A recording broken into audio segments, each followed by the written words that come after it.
കഴിഞ്ഞ വീഡിയോയ്ക്ക് തന്ന സപ്പോർട്ടിന് എല്ലാവർക്കും വളരെയധികം നന്ദിയുണ്ട്. അത്രയധികം സപ്പോർട്ട് ഞാൻ പ്രതീക്ഷിച്ചിട്ടുണ്ടോ എന്ന് ചോദിച്ചാൽ അതിലെ ഓരോ വാക്കും എൻ്റെ ഹൃദയത്തിൽ നിന്നും വന്നതാണ്. അതുകൊണ്ട് അത്രയധികം സപ്പോർട്ടിന് ഞാൻ അർഹയാണെന്നാണ് എനിക്ക് തോന്നുന്നത്. അങ്ങനെ നമ്മുടെ മുന്നിലുള്ള അടുത്ത സ്റ്റെപ്പ് പ്രഗ്നൻസി കൺഫർമേഷൻ ആയിരുന്നു. വീട്ടിൽ ടെസ്റ്റ് ചെയ്തത് കൂടാതെ ലാബിലും കൂടി പോയി ടെസ്റ്റ് ചെയ്യാനായിട്ട് ഞങ്ങൾ തീരുമാനിച്ചു. ബ്ലഡ് ടെസ്റ്റിന്റെ റിസൾട്ട് കിട്ടാൻ 24 hours കഴിയുമല്ലോ. അതുകൊണ്ട് യൂറിൻ ടെസ്റ്റ് തന്നെ ഞങ്ങൾ വീണ്ടും പ്രിഫർ ചെയ്തു. അങ്ങനെ ടെസ്റ്റ് ചെയ്തു, റിസൾട്ട് വന്നു, വീണ്ടും പോസിറ്റീവ്. തലേ ദിവസം നല്ല പനിയും കിടുങ്ങലുമായിട്ട് ഹോസ്പിറ്റലിലൊക്കെ പോയി ട്രിപ്പിട്ട് വളരെയധികം ക്ഷീണിതനായി കിടന്നിരുന്ന എൻ്റെ ഹസ്ബൻഡ് ഈ ന്യൂസ് കേട്ടപ്പോഴത്തേക്കും ആളുടെ പനി പോയ വഴി ഏതെന്ന് ഒരെത്തും പിടിയും കിട്ടുന്നില്ല. അങ്ങനെ ഏപ്രിൽ 12 തന്നെ ഞങ്ങൾ ഹോസ്പിറ്റലിലേക്ക് പോകാൻ തീരുമാനിച്ചു.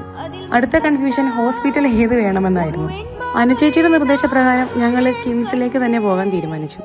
ഞങ്ങളുടെ ഇടയ്ക്കുള്ള ഫോൺ സംഭാഷണത്തിൽ അനു എന്നോട് ഇടയ്ക്കിടയ്ക്ക് പറയുമായിരുന്നു, നീ പ്രഗ്നന്റ് ആവുകയാണെങ്കിൽ അവിടേക്ക് തന്നെ